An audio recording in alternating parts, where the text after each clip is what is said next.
தாவேகா தலைவர் விஜய் அதிமுகவை விமர்சித்ததால் தான் தாங்கள் அவரை விமர்சித்தோம் என முன்னாள் அமைச்சர் செல்லூர் ராஜு தெரிவிச்சிருக்காரு. மதுரையில் செய்தியாளர்களுக்கு பேட்டியளித்த அவர், எம்ஜிஆர் அரசியலுக்கு வந்தபோது மக்களோடு மக்களாக நின்றதாகவும் மக்கள் துயரங்கள்ல பங்கெடுத்ததாகவும் கூறினாரு. ஆனா விஜயோ அறைக்குள் இருந்து கொண்டு அரசியல் செய்கிறார். கரூர் சம்பவத்துல பாதிக்கப்பட்டவர்களுக்கு நேரில் சென்று அனுதாபம் தெரிவிக்க கூட அவருக்கு மனமில்லை என விமர்சித்தார்.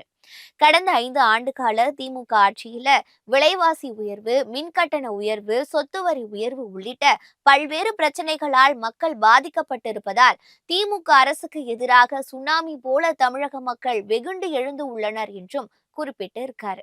அதிமுகவின் கொள்கை கோட்பாடுகள் தெரிந்திருந்தும் கட்சியின் ஒருங்கிணைப்பாளராக செயல்பட்ட பன்னீர்செல்வம் கட்சியில் இணைப்பு குறித்து முறைப்படி தெரிவிக்காமல் நாடகமாடி வருகிறார் என செல்லூர் ராஜு விமர்சித்திருக்கார்.